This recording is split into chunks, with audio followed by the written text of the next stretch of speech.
Soomaaliya waa dal dadkiisa 75% ay yihiin dhalinyaro.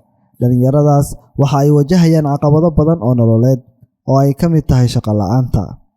Shaqo la'aanta waddanka ka jirta 60% waxa ay haysataa waa dhalinyarada. Si loo yareeyo shaqo la'aanta dhalinyarada Soomaaliyeed ayaa ay hay'adda Hormuud Salaam Foundation waxa ay shaqo abuur u samaysay 200 oo dhalinyaro si ay u maareeyaan nolol maalmeedkooda. Furka shaqo ah tababar la siin doono oo ku saabsan wadida mootooyinka.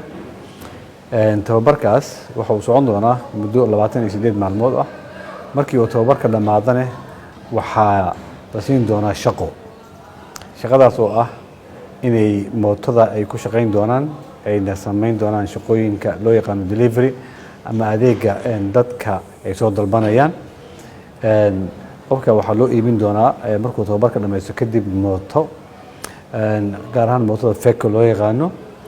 Mootada asaga ayaa iska leh lacagta mootada lagu iibiyay oo aan lahayn haba yaraatee wax faa'iido ah ama dulsaar ah ayuu iska soo celin doonaa si tartiib ah. Haddii ay lacagtaas ka dhamaataan mootada asaga ayaa iska lahaan doona. Shaqada waxaa bixinaya hay'adda ama shirkadda Rakaab oo hawlahaas ka shaqeysa. Sidoo kale tababarka waxaa bixin doona dugsiga farsamada gacanta ee Buruj. Tababarka wuxuu isugu jiri doonaa in la baro wadida mootada, sameynta mootada iyo cilad bixinta mootada marka cilad ku imaato.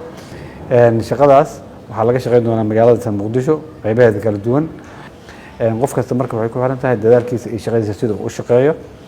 Marka macluumaadka iyo isdiiwaangelintu waxa ay kala xiriiri karaan dugsiga farsamada Buruj iyo nambarka telefoonka furaha 3 nambarka 674585. Dhammaan nambaradaas waxaa lagu baahin doonaa website-yada shirkadda Barakaad, Hormuud Salaam Foundation iyo dugsiga farsamada ee Buruj. Dabcan waxaan u rajaynaynaa dadka dhalinyarada Soomaaliyeed ee shaqadoonka inay ka faa'iideystaan. Hawlaha hay'adda Hormuud Salaam Foundation ayay ka mid tahay garabsiinta iyo taageeridda dhalinyarada Soomaaliyeed xilligooda waxbarashada iyo xilligooda shaqo abuurkaba.